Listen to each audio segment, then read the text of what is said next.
King Charles VI of France. King Charles VI of France started off ruling like any normal king, issuing decrees, donning elaborate crowns, and likely indulging in a bit too much medieval wine. But then, one fateful day, something snapped. Charles became convinced he was made of glass. Yes, you heard that right, glass. Now, we all know ruling a kingdom can be tough, but believing you're one minor stumble away from becoming a royal mosaic is a bit much, even for medieval standards. Charles would wear reinforced clothing to avoid shattering and even forbade anyone from touching him. Imagine trying to give him a high five. Careful, I might break. Hugs? Absolutely off the table. His courtiers must have tiptoed around him more cautiously than around a particularly grumpy cat. Picture this scene. Good morning, Your Majesty. Good morning, do not shatter me.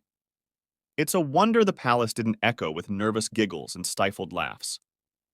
But Charles didn't stop there. He'd have episodes where he'd run wildly through the halls of his palace, screaming and thrashing, convinced he was being chased. By what, you ask? Well, that's anyone's guess. Phantom enemies, perhaps, or maybe just the sheer terror of a particularly reflective mirror. His poor advisors probably needed therapy themselves after each incident. One time, Charles forgot he was king for an entire week. Just imagine the royal court. Sire, we need your signature on this document. Who, me? I'm just a glass merchant. Talk about a royal identity crisis. Queen Isabeau and Charles's brother had to step in constantly to manage affairs, essentially becoming the world's first medieval babysitters. His reign was marked by France's descent into chaos, with nobles vying for power and the kingdom's unity fracturing like, well, glass. Despite the chaos and the occasional fatalities among his knights, mistaken for enemies during his fits, Charles's legacy endures. His story serves as a reminder that even kings can have a rough day, or decade. King Ludwig II of Bavaria.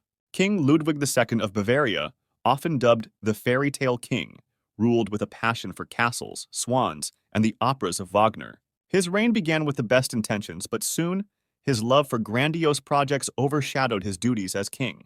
Ludwig wasn't just building castles, he was creating elaborate fantasy worlds. His most famous creation, Neuschwanstein Castle, looks like something straight out of a Disney movie. But while it may delight tourists today, back then, it was a royal money pit. Ludwig's obsession with his dream castles drained the Bavarian treasury faster than you can say extravagant. While his ministers were busy worrying about the kingdom's finances, Ludwig was busy planning the next tower, moat, or opera performance. Imagine being a courtier tasked with informing him of budget constraints. Your Majesty, we need funds for the army. Nonsense. We need more swans in the courtyard. As his spending grew more reckless, Ludwig became increasingly isolated from reality. He preferred the company of architects and composers to that of politicians and generals. His ministers began to worry not only about the kingdom's coffers, but also about Ludwig's grip on sanity. After all, it's hard to run a kingdom when your king is busy living in a fantasy land. In 1886, things came to a head. Ludwig's ministers declared him insane and unfit to rule. A panel of doctors, who hadn't even examined him personally, signed the declaration. Ludwig was deposed and taken to a remote castle, where he was closely watched. Tragically, just a few days later, Ludwig and his doctor were found dead in a nearby lake under mysterious circumstances. To this day, the exact details remain a mystery, adding an eerie chapter to his already fantastical life story. Despite his tragic end, King Ludwig II left behind a legacy of architectural beauty and cultural patronage. His castles, particularly Neuschwanstein, continue to enchant millions of visitors each year. Emperor Caligula of Rome. Emperor Caligula of Rome is the very embodiment of the phrase, absolute power corrupts absolutely. Born Gaius Julius Caesar Augustus Germanicus, Caligula's reign started with much promise. However, it soon descended into an era of unparalleled madness and extravagance that left even his contemporaries scratching their heads in disbelief. Caligula's early rule was marked by generosity and clemency, but something changed dramatically. After a severe illness in AD 37, he emerged a different man, paranoid, cruel, and utterly convinced of his own divinity. It wasn't long before he demanded to be worshipped as a living god. Imagine the senators of Rome, accustomed to dealing with mere mortal emperors, suddenly having to address Caligula as Jupiter incarnate. Awkward, to say the least. One of Caligula's most infamous acts was appointing his beloved horse, Incitatus, as a priest and allegedly a senator. Incitatus had his own house, complete with marble stall and ivory manger, and was fed oats mixed with gold flakes. While it's unclear if the horse ever attended a Senate meeting, The gesture itself was a clear indication of Caligula's disdain for the Roman political class. You can almost hear the whispers in the Senate. Should we nay or nay this proposal? Caligula's delusions didn't stop there. He once ordered his legions to collect seashells during a campaign, declaring they were the spoils of war against Neptune, the god of the sea. His soldiers must have been baffled, but when the emperor tells you to gather seashells, you gather seashells. Who needs gold or land when you can have a basket of shells?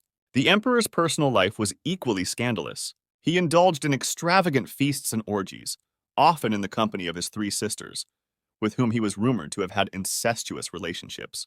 His behavior became increasingly erratic and violent, leading to numerous executions, including those of high-ranking senators and even family members. Anyone suspected of disloyalty, or worse, plotting against him was swiftly and brutally dealt with. Caligula's reign of terror finally came to an end in AD 41, when he was assassinated by his own guards. The conspirators had had enough of his tyranny and insanity. As one historian put it, Caligula was slain not by his enemies, but by those who could no longer endure his reign.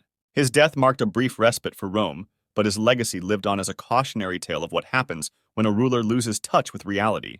King Eric XIV of Sweden.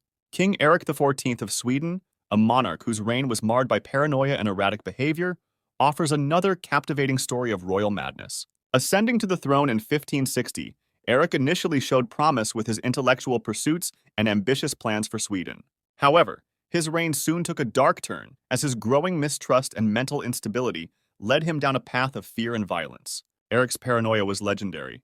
He believed that plots against him lurked around every corner, and no one was above suspicion, not even his own advisors and nobles.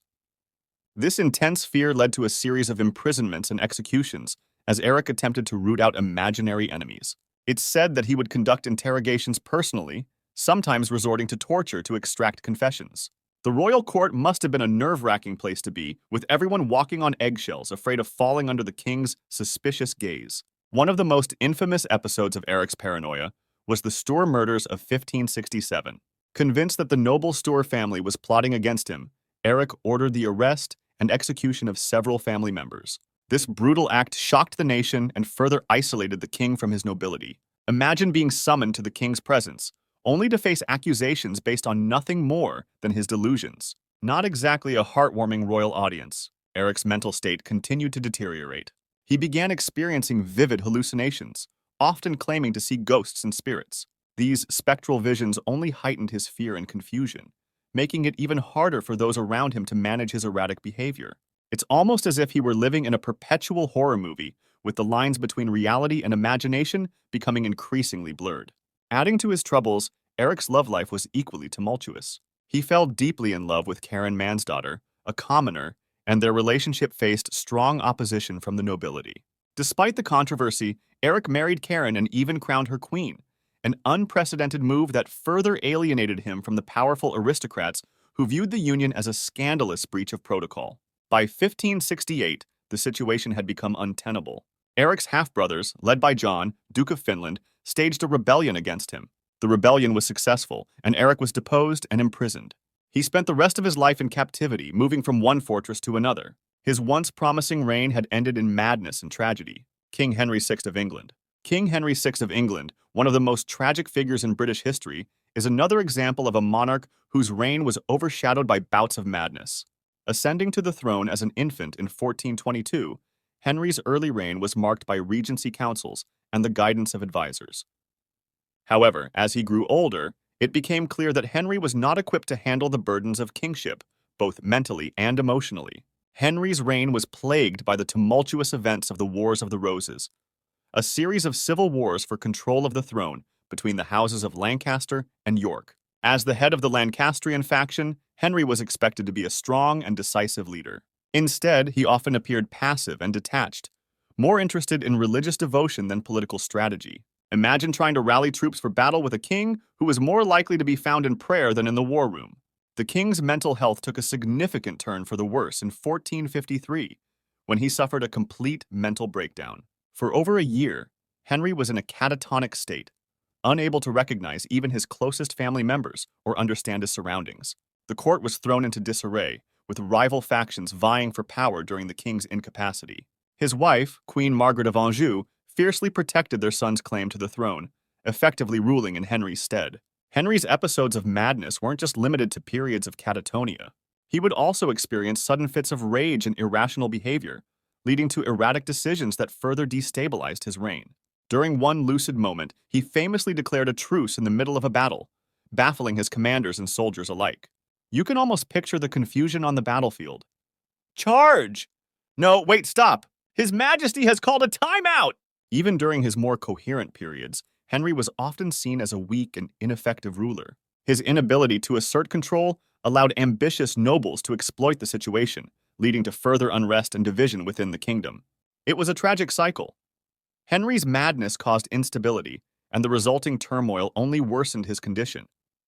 In 1461, Henry was deposed by the Yorkist claimant, Edward IV, and forced into exile. He briefly regained the throne in 1470 during a period known as the readeption of Henry VI, but his second reign was short-lived.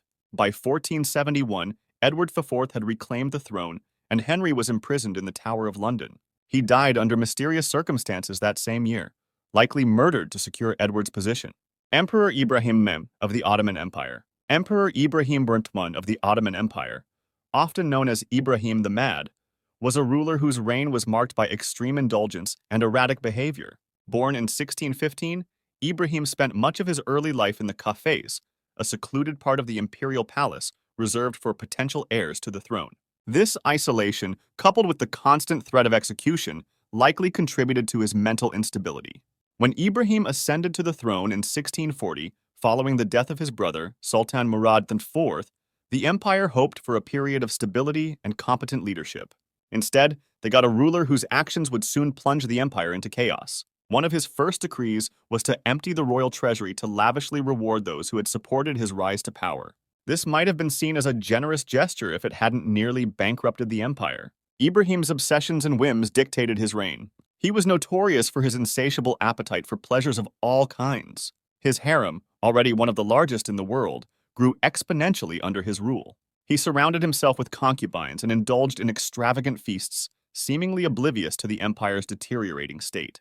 Imagine a ruler so engrossed in luxury that he orders golden embroidered curtains and diamond-studded furniture, while his subjects face economic hardship. One of Ibrahim's most infamous acts was his brutal treatment of the harem. Paranoid about potential infidelities, he ordered the execution of 280 of his concubines by throwing them into the Bosphorus. The reason? A mere rumor of betrayal. This horrific act shocked the empire and showcased the extent of his madness. Imagine the royal guards receiving this macabre order. Round up the harem, we're going for a swim, and no, you won't need your bathing suits. Ibrahim's irrationality extended to matters of state as well. He was easily manipulated by his advisors and favorites, leading to a series of disastrous decisions that weakened the empire. For example, he once demanded that his viziers find him a fur coat made from the pelts of 1,000 ermine, a task that was both absurd and nearly impossible. His whims drained the empire's resources and left his court in a constant state of anxiety, trying to satisfy his every bizarre request.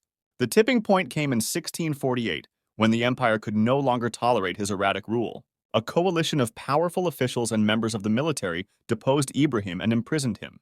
His own mother, Kosem Sultan, played a crucial role in the coup, highlighting the desperation within the palace to end his reign. Ibrahim was later strangled to death in his prison cell, marking a grim end to his tumultuous rule.